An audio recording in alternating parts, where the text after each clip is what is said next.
नमस्कार।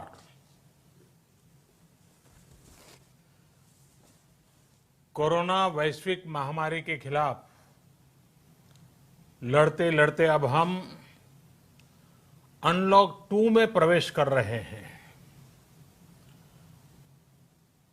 और हम उस मौसम में भी प्रवेश कर रहे हैं जहां सर्दी, जुकाम, खांसी, बुखार ये सारे न जाने क्या क्या होता है, ये मामले बढ़ जाते हैं। ऐसे में मेरी आप सभी देशवासियों से प्रार्थना है कि ऐसे समय अपना ध्यान रखिए। साथियों, ये बात सही है कि अगर कोरोना से होने वाली मृत्यु दर को देखें तो दुनिया के अनेक देशों की तुलना में भारत संभली हुई स्थिति में है। समय पर किए गए लॉकडाउन और अन्य फैसलों ने भारत में लाखों लोगों का जीवन बचाया है, लेकिन हम ये भी देख रहे हैं कि जब से देश में अनलॉक 1 हुआ है, व्यक्तिगत और सामाजिक व्यवहार में लापरवाही जरा बढ़ती ही चली जा रही है। पहले हम मास्क को लेकर, 2 गज की दूरी को लेकर 20 सेकंड तक दिन में कई बार हाथ धोने को लेकर बहुत सतर्क थे, लेकिन आज जब हमें ज्यादा सतर्कता की जरूरत है तो लापरवाही बढ़ना बहुत ही चिंता का कारण है। साथियों, लॉकडाउन के दौरान बहुत गंभीरता से नियमों का पालन किया गया था। अब सरकारों को, स्थानीय निकाय की संस्थाओं को, देश के नागरिकों को फिर से उसी तरह की सतर्कता दिखाने की जरूरत है। विशेषकर कंटेनमेंट जोन्स, उस पर तो हमें बहुत ध्यान देना होगा। जो भी लोग नियमों का पालन नहीं कर रहे हैं, हमें उन्हें टोकना होगा, रोकना होगा और समझाना भी होगा। अभी आपने खबरों में देखा होगा, एक देश के प्रधानमंत्री पर 13,000 रुपये का जुर्माना इसलिए लग गया क्योंकि वो सार्वजनिक स्थल पर मास्क पहने बिना गए थे। भारत में भी स्थानीय प्रशासन को इसी चुस्ती से काम करना चाहिए। ये 130 करोड़ देशवासियों के जीवन की रक्षा करने का अभियान है।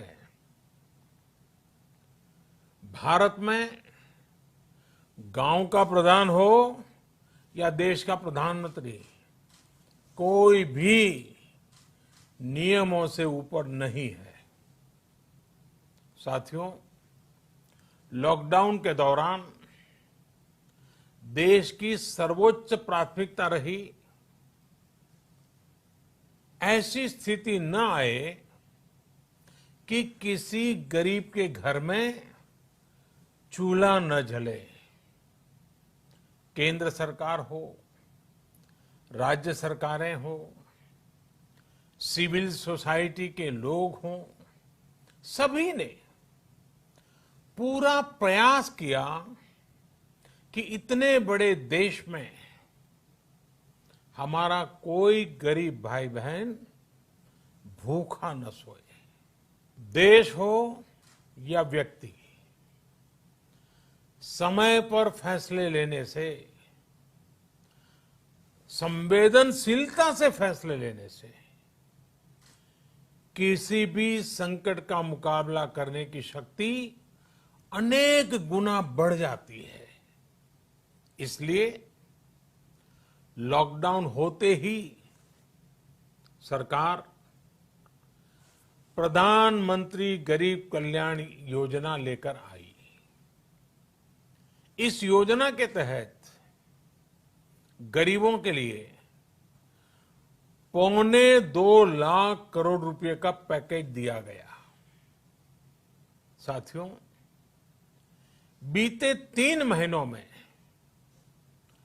20 करोड़ गरीब परिवारों के जनधन खातों में सीधे 31,000 करोड़ रुपया जमा करवाए गए हैं। इस दौरान 9 करोड़ से अधिक किसानों के बैंक खातों में 18,000 करोड़ रुपए जमा हुए हैं।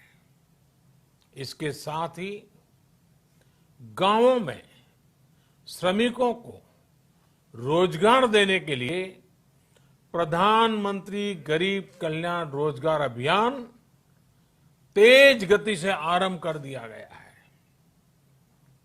इस पर सरकार 50,000 करोड़ रुपए खर्च कर रही है।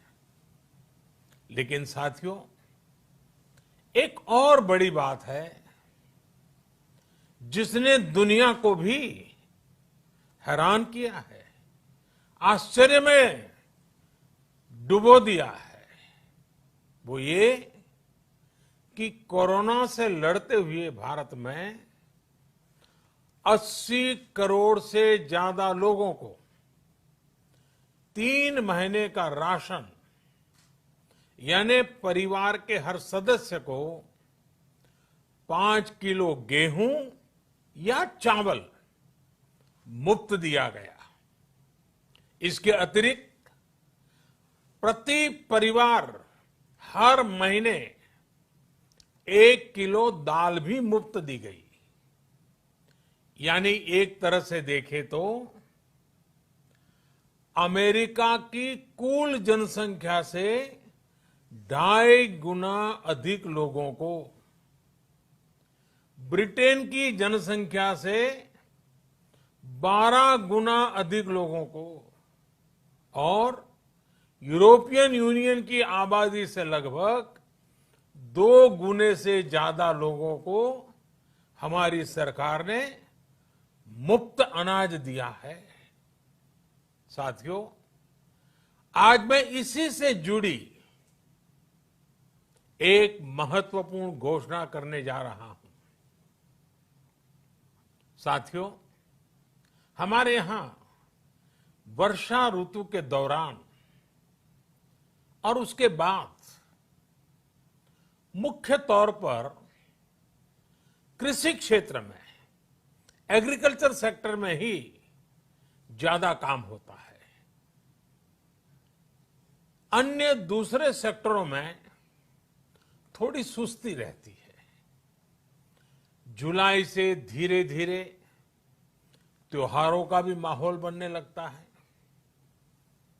अब आप देखिए, अभी 5 जुलाई को गुरु पूर्णिमा है, फिर सावन शुरू हो रहा है, फिर 15 अगस्त आएगी, रक्षाबंधन आएगा, कृष्ण जन्माष्टमी आएगी, गणेश चतुर्थी आएगी, ओणम होगा और आगे जाएं तो काटी बिहू है, नवरात्रि है, दुर्गा पूजा है, दशहरा है, दीपावली है, छठी मैया की पूजा है। त्योहारों का ये समय जरूरतें भी बढ़ाता है, खर्च भी बढ़ाता है। इन सभी बातों को ध्यान में रखते हुए ये फैसला लिया गया है कि प्रधानमंत्री गरीब कल्याण अन्न योजना का विस्तार अब दिवाली और छठ पूजा तक, यानी नवंबर महीने के आखिर तक कर दिया जाएगा। यानी 80 करोड़ लोगों को मुफ्त अनाज देने वाली ये योजना अब जुलाई, अगस्त, सितंबर, अक्टूबर, नवंबर में भी लागू रहेगी। सरकार द्वारा इन 5 महीनों के लिए 80 करोड़ से ज्यादा गरीब भाई बहनों को हर महीने परिवार के हर सदस्य को 5 किलो गेहूं या 5 किलो चावल मुफ्त मुहैया कराया जाएगा। और साथ ही प्रत्येक परिवार को हर महीने 1 किलो चना भी मुफ्त दिया जाएगा। साथियों, प्रधानमंत्री गरीब कल्याण अन्न योजना के इस विस्तार में 90,000 करोड़ रुपए से ज्यादा खर्च होंगे। और अगर इसमें पिछले 3 महीने का खर्च भी जोड़ दें तो ये करीब करीब 1.5 लाख करोड़ रुपया हो जाता है। अब पूरे भारत के लिए हमने एक सपना देखा है। कई राज्यों ने तो बहुत अच्छा काम भी किया है। बाकी राज्यों पर भी हम आग्रह कर रहे हैं कि इसको काम को आगे बढ़ाएं। और काम क्या है? अब पूरे भारत के लिए एक राशन कार्ड की व्यवस्था भी हो रही है। यानी एक राष्ट्र एक ration card, one nation one ration card. इसका सबसे बड़ा लाभ उन गरीब साथियों को मिलेगा जो रोजगार या दूसरी आवश्यकताओं के लिए अपना गांव छोड़ करके कहीं और जाते हैं, किसी और राज्य में जाते हैं। साथियों, आज गरीब को, जरूरतमंद को सरकार अगर मुफ्त अनाज दे पा रही है तो इसका श्रेय प्रमुख रूप से 2 वर्गों को जाता है। पहला, हमारे देश के मेहनती किसान, हमारे अन्नदाता। और दूसरा, हमारे देश के ईमानदार टैक्स पेयर। आपका परिश्रम, आपका समर्पण ही जिसकी वजह से देश ये मदद कर पा रहा है। आपने देश का अन्न भंडार भरा है, इसलिए आज गरीब का, श्रमिक का चूल्हा जल रहा है।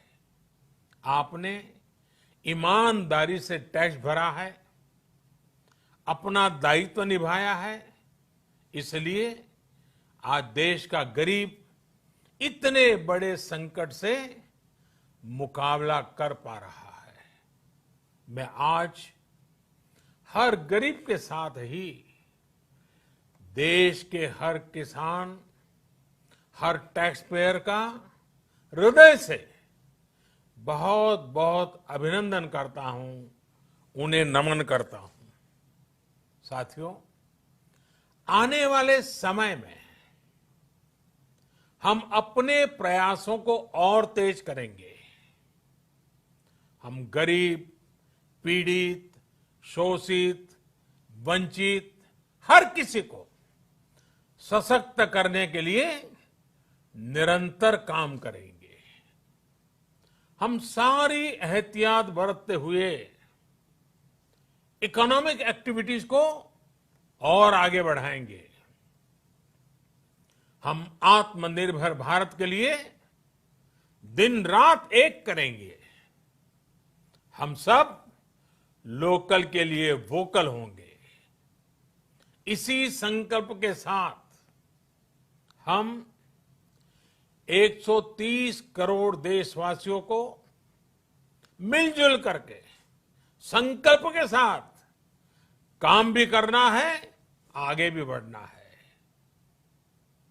फिर से एक बार मैं आप सबसे प्रार्थना करता हूं, आपके लिए भी प्रार्थना करता हूं, आपसे आग्रह भी करता हूं, आप सभी स्वस्थ रहिए, 2 गज की दूरी का पालन करते रहिए,